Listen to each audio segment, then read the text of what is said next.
Okay guys, ayan. So, mag-snack muna kami kasi mainit nga dito. Ngayon is 34 degree na siya.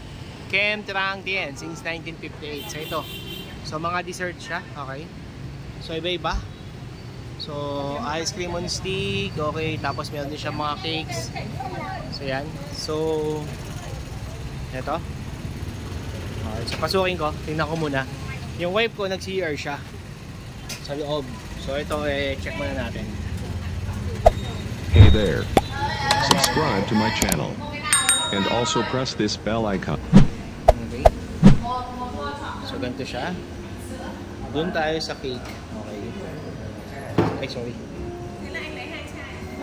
So, yan. So, may mga cake sila.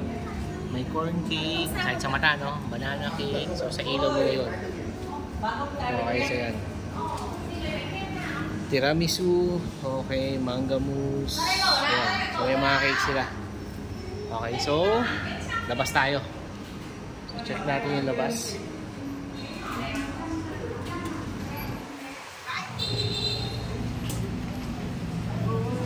So, ito yung loob. Okay. So, ito yung menu nila. So, yun yung pangalan. Che Trang Dien. Okay. So, meron siyang yan, 15,000 na mga ice cream on stick. Pagkatapos, ice cream with sticky rice. So, yan yung order namin. So, flavor. Rice flake, taro, vanilla, durian, and coconut duwa. Okay. So, ano to? Magkaiba sila. Okay. Check natin itong kabila. So, Kem Trang Dien. Since 19... So, ano yun? Iba-iba siguro. Okay. So, check ko muna dito sa kabila. Bago ako pumunta doon. Pare-pare naman ng presyo. Ito, yung nasa cone is 17,000. Pero ito, wala siya nung sticky rice. So, dito,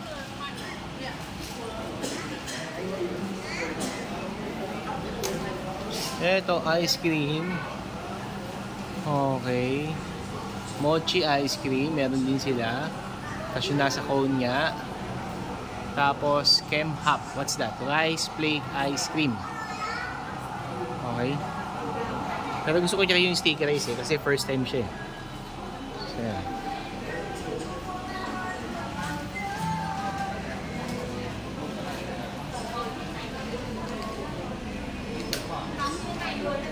So, walang sticky rice dito. Doon lang sa kabila may sticky rice. Oh.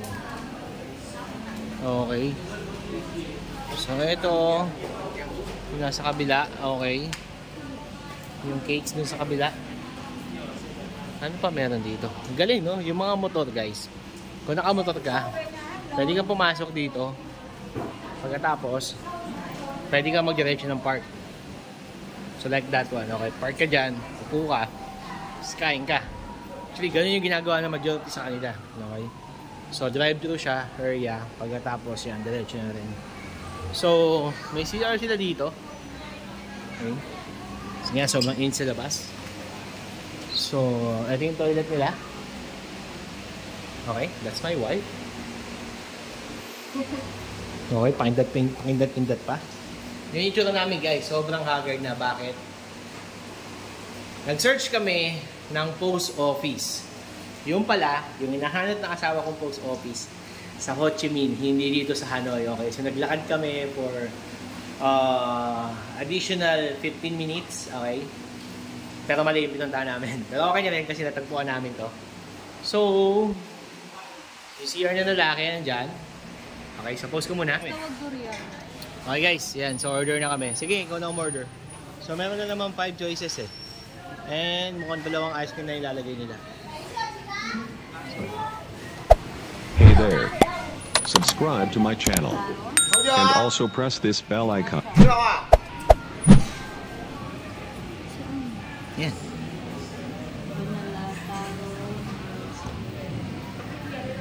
Taro coconut.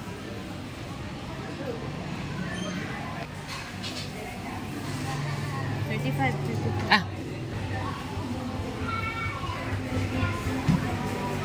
So yan. So dati si coconut and taro, sinagyan niya yata ng milk or gata. Sinagyan niya ng buko. Pagkatapos, I don't know kung ano yun, okay?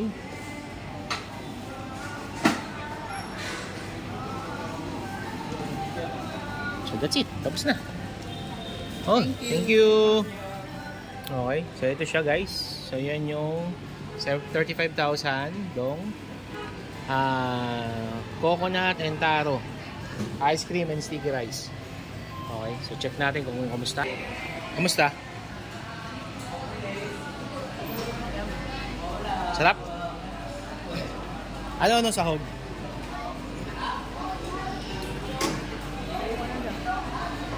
Guys, ito yun. Okay. So, meron siyang, yun niya, coconut niya yata ito, tapos taro. Kasi yung sticky rice. Okay.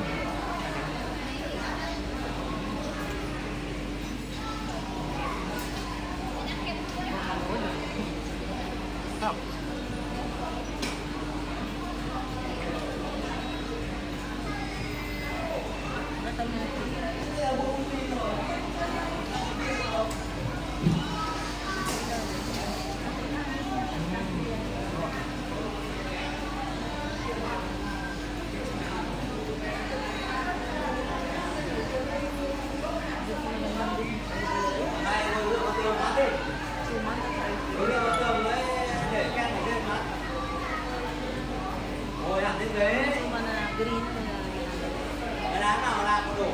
So, sticky rice, para siyang suman. Okay. So, para siyang suman. Ayun yung suman niya. So,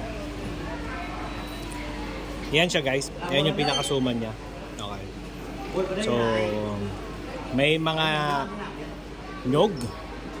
Pero buko siya eh. Okay siya. Kaya natin.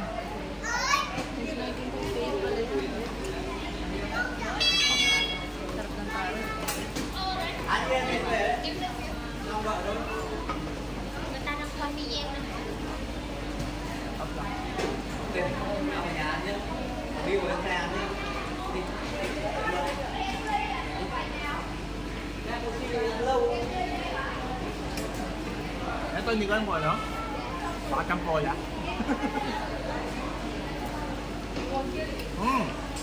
Parang apa.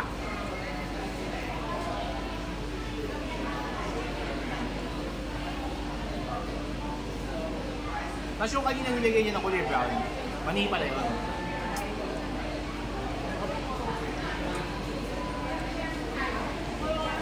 Maganda matry niyo siya kasi masarap siya. Okay. So, 35,000 lang siya sa panalo. So, yun na. So, since 1958 pa siya. Wala pa ako sa mundo noon, okay? May pasas din siya. Sticky rice, pasas. Tapos may milk. And then, yung ice cream na pili namin, tas buko. Ayun. 35,000. Refreshing. Alright? Alright tayo?